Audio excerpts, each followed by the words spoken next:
Olá a todos que participam aqui no auditório e também os que nos acompanham pela transmissão ao vivo.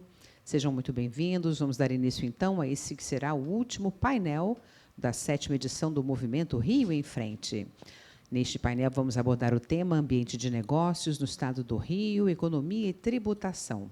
Nós temos compondo o painel o economista, consultor da FEComércio RJ e ex-secretário de Fazenda do Estado do Rio de Janeiro, Guilherme Mercês.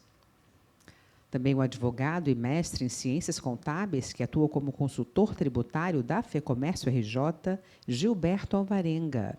E, na moderação, contamos com o jornalista Jorge Vidor. A palavra é toda sua. Obrigado. Estamos aqui encerrando o nosso evento de hoje, com um painel falando sobre o ambiente de negócio do Estado do Rio, né? Até bem pouco tempo a gente estava aqui se lamentando, nós somos o patinho feio, estamos aqui na derradeira, pega as estatísticas, o Estado do Rio aparece lá no penúltimo lugar, antepenúltimo, às vezes até em último. E a gente viu ao longo do dia de ontem que algumas coisas já mudaram, né? A gente já está olhando para o futuro, pensando em dar passo à frente. Agora, tem muita coisa que a gente pode resolver, né? E dar, não passo à frente, mas pulos à frente, né?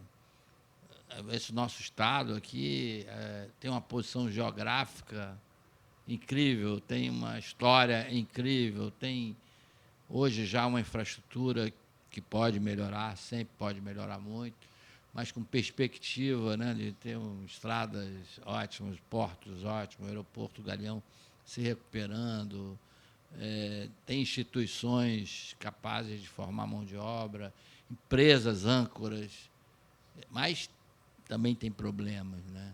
E é isso que a gente vai ver nesse último painel. Acho que vocês já devem estar com gosto de quero mais, eu também já estou, mas tem um ano que vem tem a 8ª edição, um ano de eleições gerais, né? Então vai ser bom essa discussão. Então eu converso com você, Guilherme.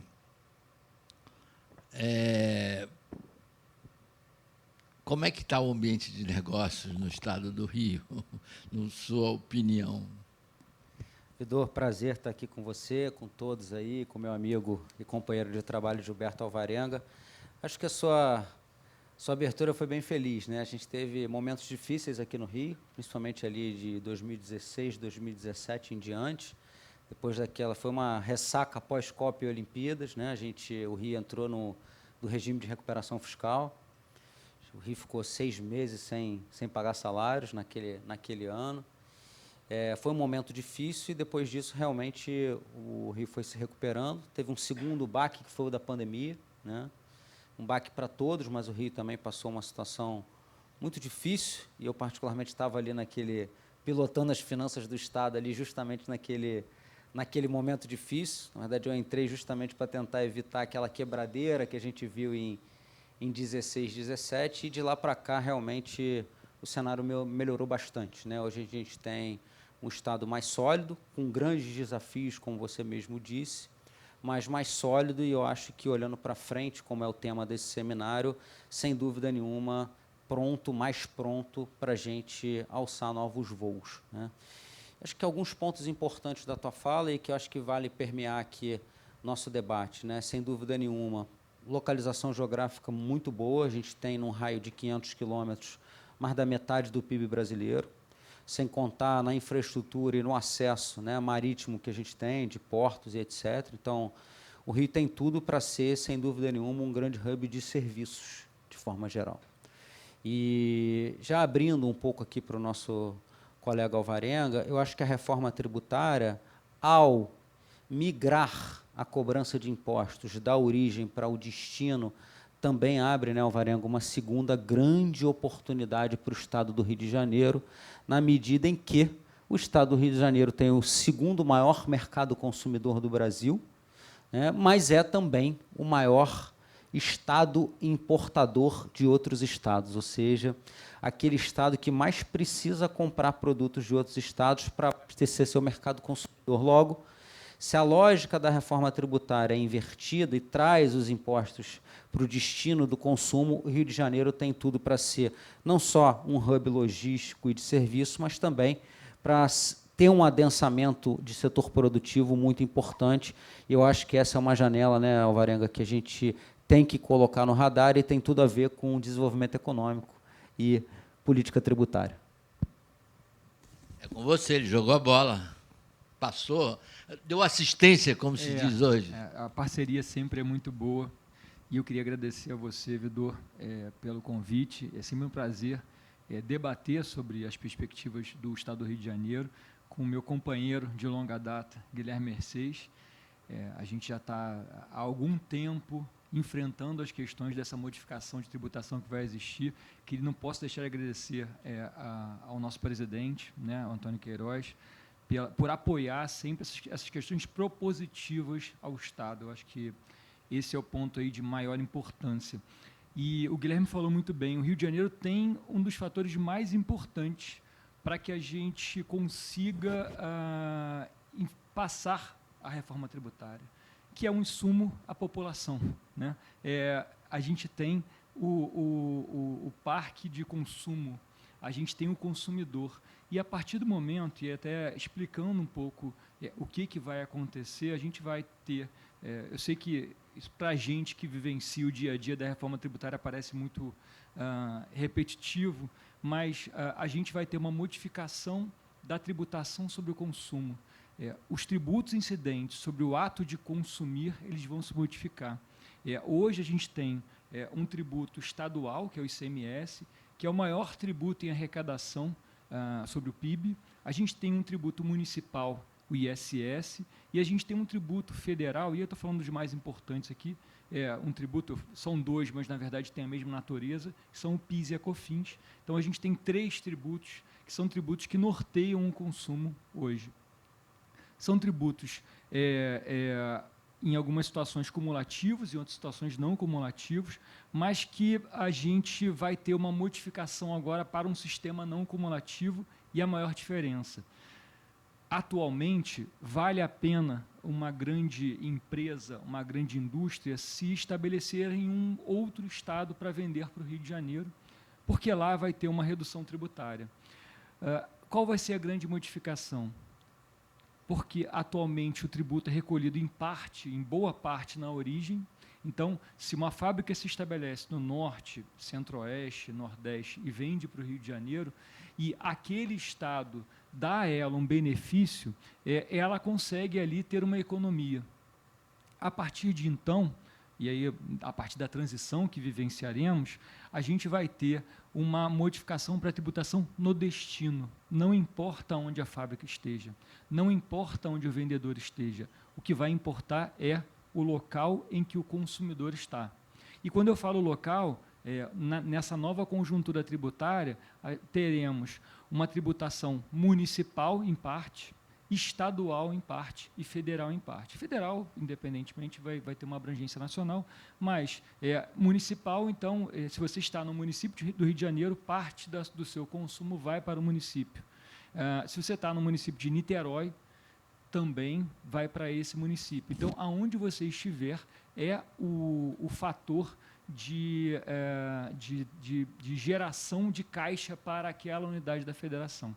Então, isso, e aí, casando com o fato, o Rio de Janeiro tem aí, não é a terceira maior população, fica atrás de Minas Gerais, mas é o segundo, o Guilherme falou muito bem, é o segundo maior mercado de consumo. Então, o Rio de Janeiro, por ter um mercado de consumo, tem uma grande chance de ter uma reviravolta nos seus fatores e na sua conjuntura econômica melhora, né, por conta da reforma tributária. A gente estava conversando aí fora que vamos andar ainda num terreno novo, né? Claro que a gente vive hoje, que a gente fala, até se referiu a isso, ao manicômio tributário, esse passeio logístico, uma coisa até ineficiente para a economia, eu acho, né? Você está fabricando no lugar errado, desembarcando no porto errado, tendo um custo mas que sempre foi compensado pela questão tributária e uma guerra fiscal sem fim. Sem fim, porque não tem fim essa guerra fiscal. Porque o seu vizinho bota um benefício fiscal, você também tem que ter. Aí ele bota outro. E não teria fim, né? Isso tem que ter um momento de acabar. Porém, ao fazer essa transição, né, a gente vai estar num terreno novo, como vocês disseram. Eu espero, acho que vocês também, que o passo inicial seja da neutralidade arrecadatória, ou seja, a ideia é que essa reforma, pelo menos no seu primeiro momento, ela não seja uma tentação para você aumentar a arrecadação, que, infelizmente, a gente sabe que com a demanda, situação financeira dos estados e do município sempre vai ser, e da União também, né? Um pouco tentador você tentar. Então, esse período de transição vai ser importantíssimo, né, Guilherme? Fundamental, Vedor. Quando a gente olha para frente, né, Gilberto, a gente vai ter uma fase de transição ali que é 2032, 2033. Então, acho que esse momento é um momento muito estratégico. Por que ele é estratégico? Hoje você tem, basicamente, 3 grandes fatores para a decisão de uma empresa estar ou não num estado ou num município.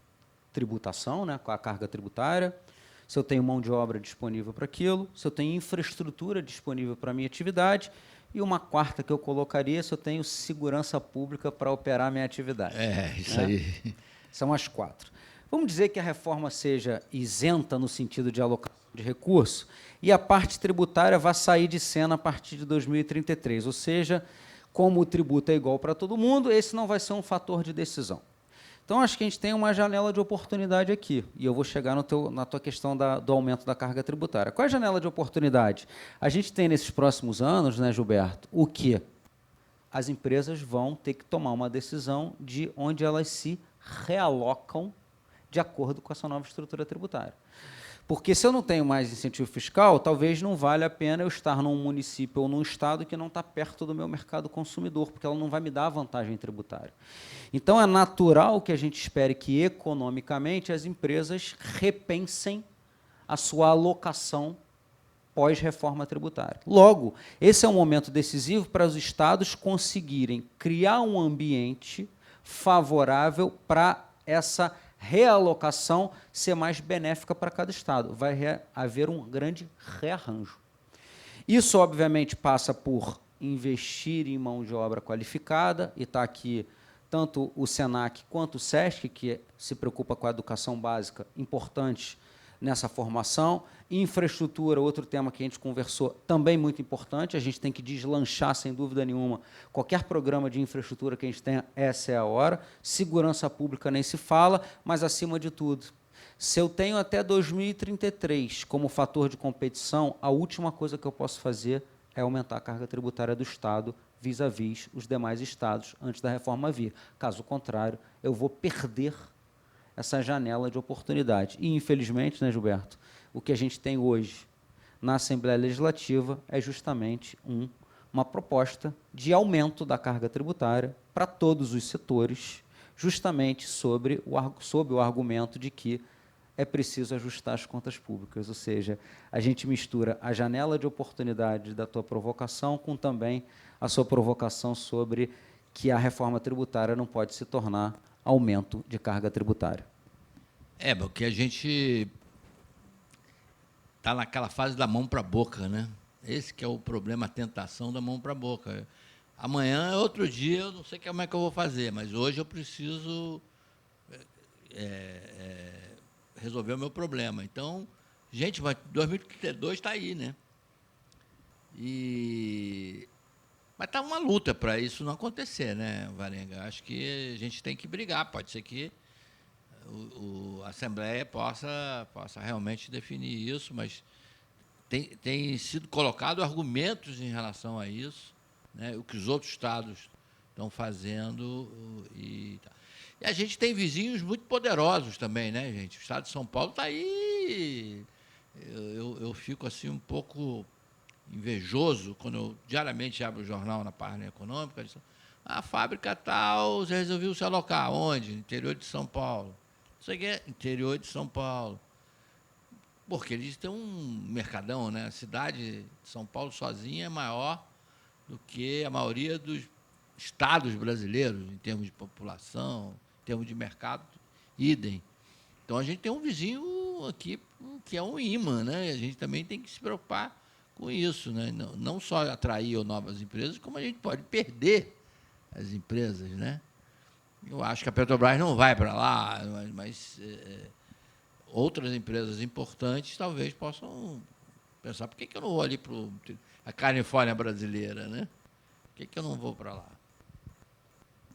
Vidor, que inclusive tem a maior população e o maior mercado de consumo em relação ao Rio de Janeiro. Então, acho que é algo que a gente tem que pensar. E até por conta disso, a gente, e quando eu falo a gente, toda a equipe da FEComércio, não só eu e o Guilherme, mas todos que trabalham conosco, a gente tem buscado colocar para o Legislativo alternativas a essa simples majoração da carga tributária. É muito fácil, pelo menos a princípio, você entender que um problema de déficit é solucionado com o aumento da carga, mas alguns fatores são importantes, porque nem sempre o aumento da carga gera um aumento da arrecadação. A gente pode gerar um desestímulo à arrecadação, ao empreendedorismo no estado do Rio de Janeiro. Você reduz a base da arrecadação? Pois é. E uma coisa que nosso presidente, a gente tem que aumentar a base de arrecadação. E aumentar a base de arrecadação, ela é por uma tributação mais justa, mais equalizada. Eu acho que esse é o ponto, principalmente em frente aos nossos competidores, né? Então, a gente tem estados próximos, e aí o Guilherme, com a visão econômica, sempre coloca essas questões muito bem. O Rio de Janeiro é um importador pela sua natureza, e então o Rio de Janeiro alimenta a economia de outros estados.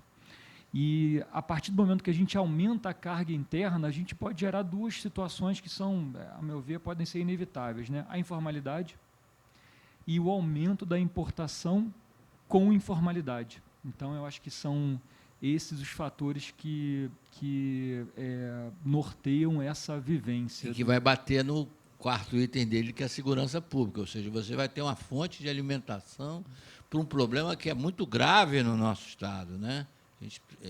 Eu acho que isso é uma questão, é um problema brasileiro, acho que até entrou na agenda nacional, mas é muito grave. Realmente, se você não tiver segurança física até, como é que você vai produzir? Como é que você sai com o seu caminhão da sua empresa para fazer uma entrega? Como é que você chega no seu centro de distribuição vivo, né? Quer dizer, isso tem que ser resolvido, né? Isso tem tudo a ver com o que a gente está falando de tributação, porque, note, não adianta só eu ter o mercado consumidor e não ter as empresas aqui, porque senão eu vou ter arrecadação para o Estado, porém não tem emprego para as pessoas, logo a segurança pública vai sentir. Então, o que a gente tem que buscar nesses próximos anos é esse binômio de, sim, meu mercado consumidor está aqui, isso vai me gerar arrecadação, porque, como o Gilberto bem explicou, né, a arrecadação passa a ser onde a pessoa consome e não onde o bem é produzido, mas eu preciso, ao máximo, ter empresas aqui, primeiro, para empregar as pessoas e depois para essas mesmas pessoas comprarem dentro do estado do Rio de Janeiro, para ele deixar de ser o maior importador líquido do Brasil. Bom, e aí, não sei se vocês tiveram condições de ter assistido ontem o nosso último painel, que era o painel da logística. Como a logística vai ser um fator determinante de produção, né, de alocação de recursos, a partir de agora, com a nova reforma tributária. A gente está com um bom potencial, né? A Via Dutra vai ser uma rodovia sensacional, quer dizer, tem obras previstas para as outras rodovias federais. O nosso Porto do Rio está ganhando espaço por causa também que Santos está saturado, né? Mas o fato da gente ter um calado melhor que Santos já está favorecendo. Há uma hipótese da gente ampliar nossa malha ferroviária aqui. Porto Galeão também se recuperou, então mais voos para cá trazem mais carro.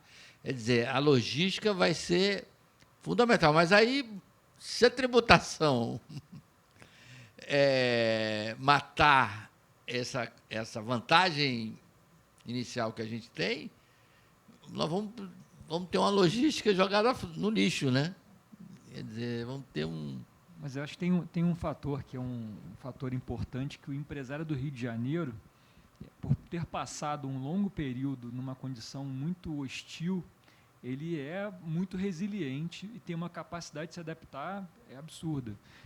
Então, se a gente tiver um cenário futuro com uma tributação equalizada, com uma melhora do ambiente de logística, eu não tenho dúvida que o Rio de Janeiro vai prosperar de forma absurda em relação até aos demais estados. E acho que esse é um ponto que a gente observa. E aí, Vidor, falando com relação às alternativas, a gente levou à Assembleia alternativas a esse aumento de carga tributária. Primeiro ponto, o Rio de Janeiro precisa de um reparcelamento especial com redução de multa e juros. Veja, não é do valor principal dos tributos, mas da multa e dos juros, para que os empresários consigam se reequalizar. O último parcelamento que aconteceu foi em 2021. Em 2021, as empresas estavam saindo da pandemia e talvez até algumas não tenham se recuperado, ainda não tiveram condição de reequalizar as suas contas. E a gente tem Certamente que não. Não, né? Certamente. E a gente tem esses 4 anos. Você tem uma ideia, São Paulo abriu agora um programa de parcelamento e está na sua 4ª fase. Tiveram 4 programas anteriores a esse nesse período. E o Rio de Janeiro está custando a entender a necessidade de você propiciar, porque primeiro você tem que dar uma condição ao empresário, para depois você conseguir observar quem é o devedor quanto mais, esse que é inimigo da Federação do Comércio, da Federação da Indústria, de todas as federações e confederações, de todos os empresários. Desleal, exatamente. Né? Então, assim, e acho que o ponto é esse, a gente precisa dar àquele empresário que honra as suas obrigações aquela condição de ter uma mínima competitividade, para que depois a gente consiga separar quem está agindo de forma errada e quem está ali buscando a manutenção do seu negócio. Eu acho que esse é um ponto importante. Você falou essa alternativa que já está sendo usada em outros estados, né? Não estamos inventando na roda, né? Nesse momento, eu não sei quantos, mas eu pelo menos sei de 6 estados que já estão caminhando nessa direção.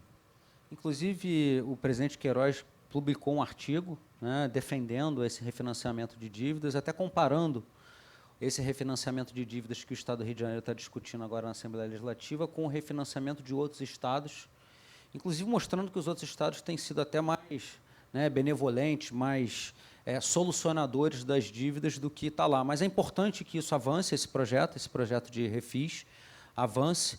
E a gente tem conversado muito, né, e o presidente tem batido nessa tecla, né, Gilberto e Vidor, como é importante a Casa do Comércio ter se posicionado, estar constantemente se posicionando de forma propositiva.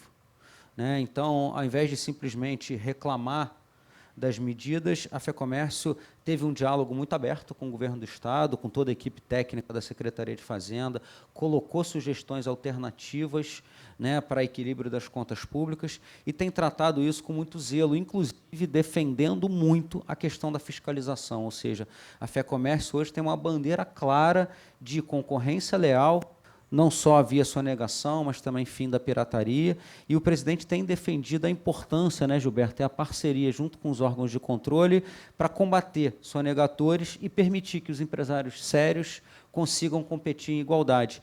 E vai nessa linha, justamente, uma outra medida que a gente propôs, né, porque o comércio local, não só do Rio de Janeiro, mas como o Brasil, está sofrendo uma concorrência absolutamente desleal das plataformas internacionais, que, desculpa, Gilberto, ser bem franco, mas assim, o que ocorre hoje é uma fraude tributária. Por que uma fraude tributária? Eu acho que isso não ficou bem explicado, Vidor, nessa discussão das plataformas. A isenção que você tem para compras até $50 do exterior, ela não é para empresas, ela é para pessoas físicas. E as plataformas mandam as remessas como se fossem para a pessoa física para se aproveitar. desse incentivo. E o que está acontecendo? Você entra direto com o consumidor sem pagar imposto, enquanto o comércio local está pagando imposto. Então, uma das medidas que a gente propôs é uma medida que já foi aprovada no Conselho de Política Fazendária, o CONFAS, né, que reúne todos os secretários de Fazenda do Brasil, vários estados já adotaram, que é justamente aumentar o ICMS, cobrar ICMS dessas operações com pessoa física. Essa medida parece um pouco hostil, porque a gente está propondo um aumento da tributação, mas, na verdade, o que a gente propõe é um equilíbrio. Poderia também diminuir a tributação do comércio local, né? Porque, segundo a gente fez um estudo, foi feito um estudo pela Confederação Nacional do Comércio, que o empresário, para obter, o estudo foi feito com os 5 produtos mais importados, e para o empresário obter esse produto, para ele nacionalizar esse produto, o custo dele é, em média, de 74%. No caso das importações diretas por pessoa física, esse custo é um pouquinho maior que 40%. Você vê que o empresário, que é aquele que gera o emprego internamente, ele tem uma diferença de carga tributária inicial de 30%. É difícil você competir com isso.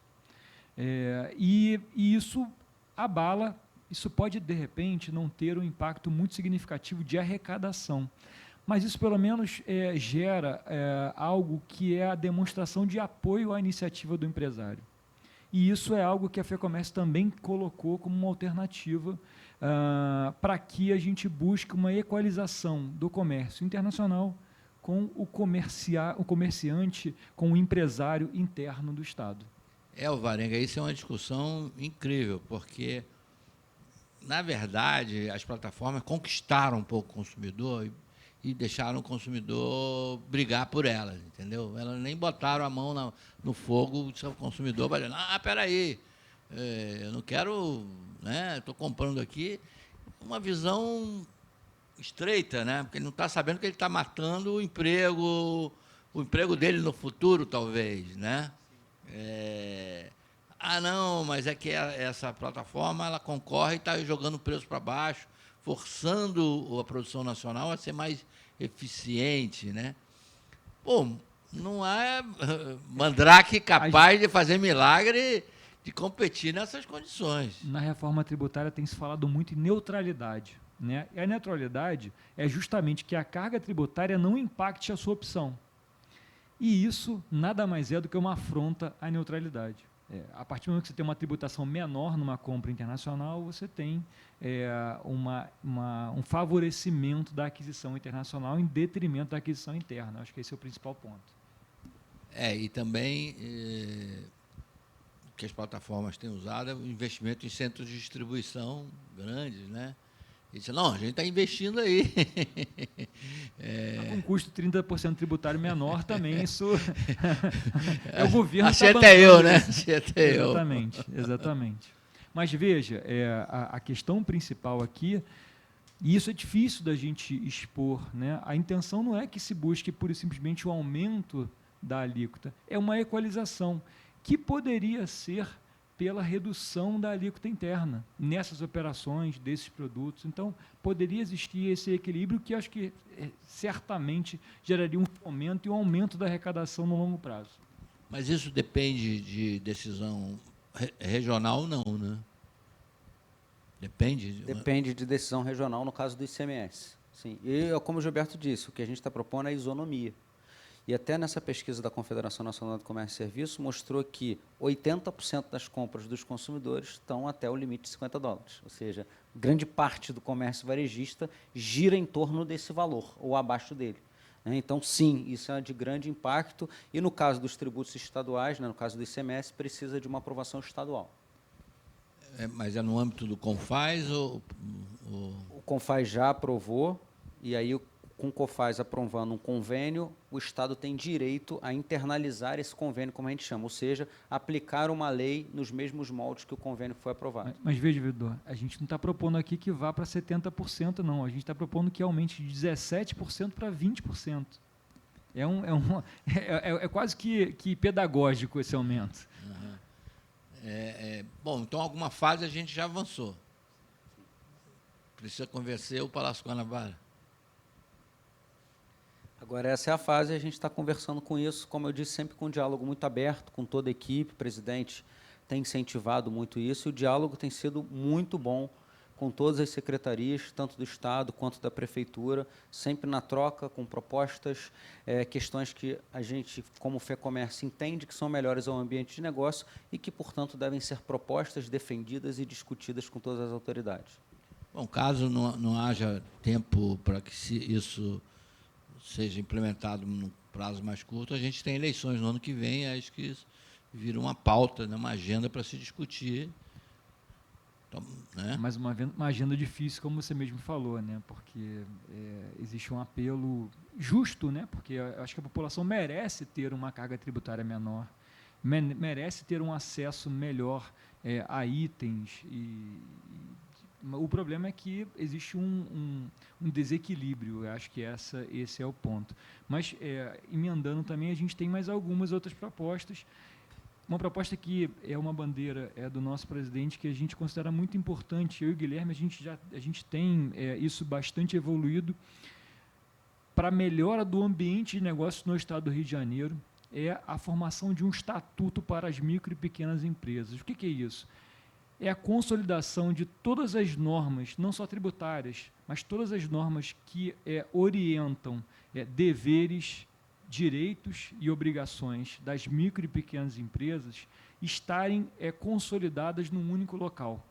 Isso é algo que favorece muito o ambiente de negócio do Rio de Janeiro, é algo que a gente vê com muito bons olhos, é algo que é fácil de ser executado. O Estado do Rio de Janeiro tem recepcionado essa ideia de forma muito positiva e vai gerar com que aquele empresário que não tem uma assistência de um advogado, de um contador, consiga ter uma orientação ali, de forma simples e direta, consultando um único local os seus direitos e as suas obrigações. Isso é um outro ponto muito importante. Isso é fundamental, né? Porque realmente você ser um empreendedor não é só você ter uma ideia, você tem que se adaptar à burocracia de contabilidade, financeira, de tributação, e você bater de porta em porta, você não vai fazer o seu negócio, né? Você vai se dedicar à burocracia, que é infernal, né? E você vê isso como? No ambiente estadual ou municipal? Isso é a consolidação em um decreto ou uma legislação estadual.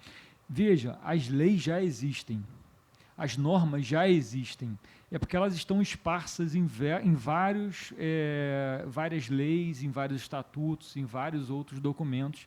O que a gente busca é um auxílio na consulta, é uma consolidação dos direitos e obrigações num único documento. Isso já foi feito em alguns estados de forma muito positiva, e isso melhora muito o ambiente de negócio. Você tem uma ideia... Eu sabia disso para indivíduos, mas não para empresas. Você tem uma ideia, a gente teve a notícia que, no mês de setembro agora, o estado do Rio de Janeiro teve um recorde de abertura de empresas. De toda a existência da Juscerja, esse mês de setembro foi o mês que a Juscerja mais abriu empresas. Então, a gente tem um empreendedorismo correndo na veia do cidadão fluminense. Eu acho que o que a gente precisa é fomentar isso, e o que a gente tem que estar buscando é fomentar isso. Até porque, né, é um emaranhado tributário e regulatório, de legislações tão difícil que as empresas, mesmo que de forma involuntária, acabam incorrendo em erros.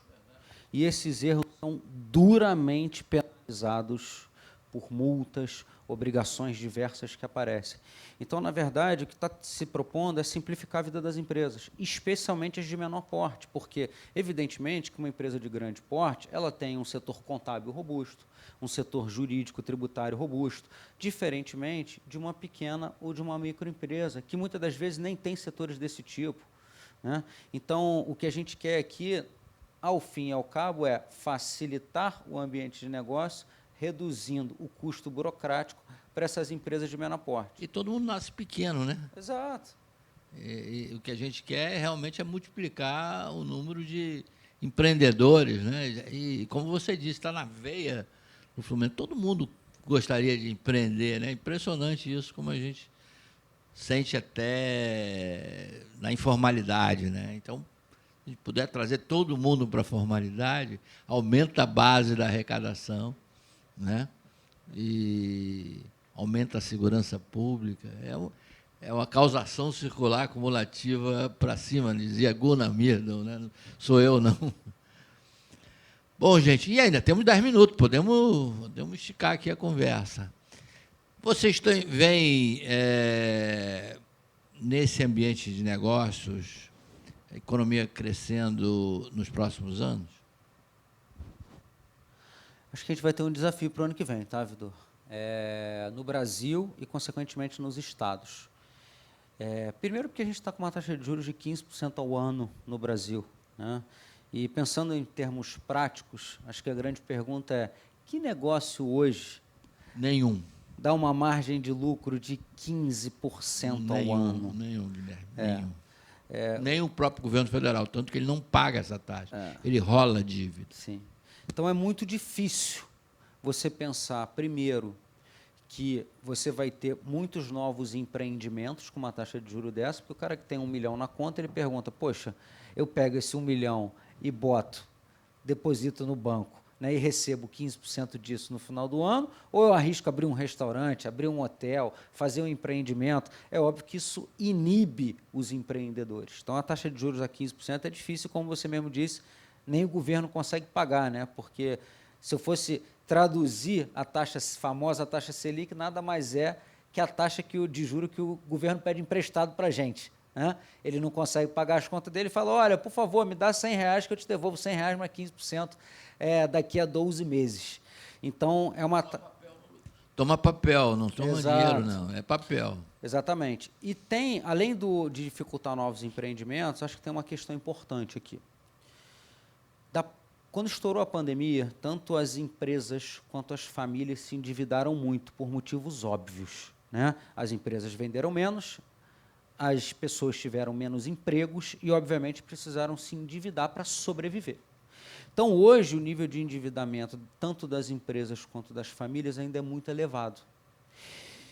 E eu tenho uma taxa de juros de 15%. Logo, quando eu pego uma dívida muito grande e multiplico por um juro maior que 1% ao mês, o que eu estou falando? Eu estou comendo uma grande parte do orçamento, tanto das empresas quanto das famílias, para pagar despesas com dívidas, juros e amortizações. Logo, o cenário que a gente tem é de um aperto da renda familiar, que obviamente já está chegando e vai chegar no comércio e serviço, né, na ponta, e do lado das empresas, um desafio que é a gestão desses passivos financeiros. Acho que esse é o grande desafio para o ano que vem, com uma taxa de juros de 15%.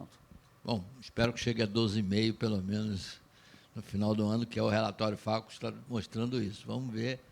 Eu tenho a esperança. Eu tinha uma esperança de 0,25 agora na reunião de dezembro, mas aí, pelo último ata do Copom, não, vamos jogar isso para frente, janeiro talvez. Mas cada dia, né, como diz você, cada semana, 0,25 é um peso. E você, Aurélio, o que está achando? A gente já viu aqui que no Brasil e no Rio de Janeiro empreender geralmente não é uma opção, mas uma necessidade. E o que a gente está buscando aqui é justamente uma melhora desse ambiente de negócios para que haja o empreendedorismo de uma forma mais acentuada. Acho que no Brasil, e aí a gente abrindo um pouco mais a conjuntura, a gente tem uma situação um pouco difícil, porque a gente tem uma carga tributária que não é a mais alta do mundo, nem é uma carga muito alta, mas é uma carga substancialmente mais alta do que os nossos pares. A gente tem, se a gente comparar com a América Latina, a nossa carga tributária é 10 a 12% mais alta que os nossos pares da América Latina, Caribe também, e Estados Unidos. Então, quando a gente olha para os pares, a gente tem uma tributação um pouco maior.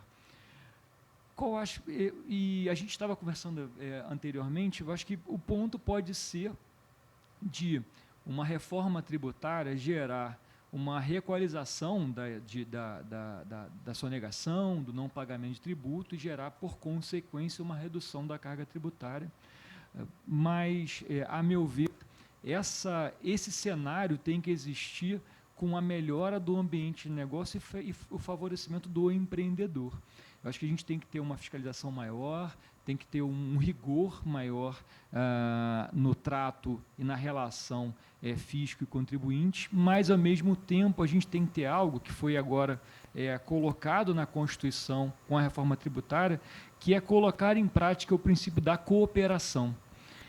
É que o fisco tenha uma visão maior de cooperação com o contribuinte. Boa fé, né? Exatamente. Está um pouco na boa fé. E assim, por exemplo, uma questão que a gente sugeriu há algum tempo é que nas fiscalizações, isso existe em outros estados, na fiscalização, haja uma primeira fiscalização educativa, de verificação de incongruência, porque é comum que o empresário tenha um sistema que não capte determinada regra tributária, tenha um não pagamento por algum motivo, e aí, se isso não for sanado, aí sim a gente vai ter uma penalidade. Veja, nessa proposição existe inclusive uma situação que, se for comprovada a má-fé, a gente acaba com essa dupla verificação. Mas, se não houver má-fé, uma multa que às vezes vai a 75% do imposto, somada a uma Selic de 15%, ela desestimula a continuidade do negócio. E essa cooperação, eu acho que é a saída para que a gente consiga levar o Rio em frente, para que a gente consiga, a partir daí, gerar uma evolução do Estado, do ambiente de negócio do Estado. Alvarenga, porque eu acho que a gente parte do princípio que todo mundo está de má fé. Deve ser o contrário. Em princípio, as pessoas estão de boa fé. Tem, claro, gente de má fé. Mas, nesse sistema que você faz, da primeira verificação na segunda, vai separar o joio do trigo, né? Palavras finais, Guilherme. Acho que primeiro agradecer. Acho que é um prazer aqui estar na FEComércio discutindo o futuro do Rio. Eu sou um eterno apaixonado pelo Rio de Janeiro e sempre disposto a me doar um pouco para o Estado. Acho que a última reflexão que eu fecharia é: por que a carga tributária é tão alta no Brasil e por que ela é tão entrave ao ambiente de negócios? Eu diria que ela tem a mesma função que a inflação teve lá atrás para a gente. Na verdade, infelizmente, o Brasil trocou a inflação pela carga tributária, né? A gente tinha, Gilberto, até o Plano Real, uma carga tributária equivalente aos Estados Unidos, ao Chile, à Argentina, que é em torno de 20 e poucos por cento do PIB, né? Hoje a gente está nos nossos 34%. Então, da inflação para cá, o governo tirou 10% de tudo que estava no nosso bolso, né? E eu digo que ele só trocou a inflação por carga tributária porque as duas só serviam para uma coisa: financiar os gastos do governo. E de lá para cá, o déficit público não para de crescer. Então, acho que a grande bandeira para um bom ambiente de negócio é a gente ter maior racionalidade dos gastos públicos, até para a gente atender essa volumosa demanda social que a gente tem nas áreas principais de saúde, educação, segurança pública, cultura e muitos outros. Essa é a equação mais difícil de ser fechada, mas esse é certamente o grande debate, não só para o futuro do Rio, mas para o futuro do Brasil. A única vantagem é que eu acho que isso está na agenda, viu, Guilherme? Acho que isso está na agenda, a gente está discutindo isso. Eu acho que até independentemente de corrente ideológica, está todo mundo falando desse assunto. Vamos chegar lá, vamos chegar lá. Varenga. Eu também só tenho a agradecer. Foi muito bom a conversa, sempre muito boa a conversa com o amigo Guilherme. Você, Vidor, fez perguntas muito desafiadoras para a gente pensar no futuro do Estado do Rio de Janeiro. E eu acho que a mensagem que eu deixo é a necessidade de uma parceria do empreendedor com o Estado, de uma cooperação. E eu acho que isso é que tem que nortear essa modificação que a gente vai ter agora. A gente tem um momento que vai resetar essas relações. A gente vai ter novos tributos, um novo ambiente, e a cooperação, eu acho que é o que deve nortear essa convivência. Olha, esse painel foi muito profícuo, porque a gente tocou ali na ferida, né? Mexeu na ferida, mas apresentou sugestões, olha, tem saída, né? Não é um ambiente que a gente não tenha saída, esse negócio vai explodir, azar o nosso. Não, tem saída, é possível, tem proposta na mesa, se alguém tiver outra melhor, ótimo, mas vamos tentar resolver esse problema. Agradeço aos dois, agradeço principalmente a vocês que me aturaram esse dia e meio, foi um prazer, Acho que saiu mais enriquecido de tudo que a gente conversou aqui. Eu continuo como eles, achando que a gente pode ir em frente, né? E dar passo seguinte. Então, muito obrigado a todos. Me despeço aqui, passando a palavra para a nossa mestre. Apenas para agradecer também ao nosso moderador, convidar, por gentileza, à frente para uma fotografia, para registrarmos a participação neste evento.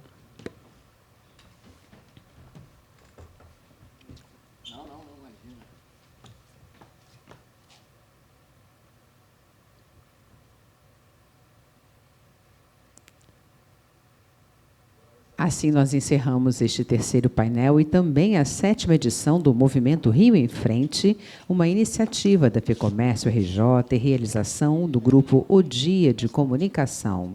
Gostaríamos de lembrar a todos que o conteúdo apresentado aqui nesse dia e meio está disponível nos canais digitais, Facebook e YouTube do grupo O Dia Comunicação. Desejamos a todos uma boa tarde, esperamos vê-los numa próxima edição do Movimento Rio em Frente. Agradecemos por participarem presencial ou virtualmente dos painéis, também aos jornalistas Jorge Vidor e especialmente a todos vocês. Até a próxima edição.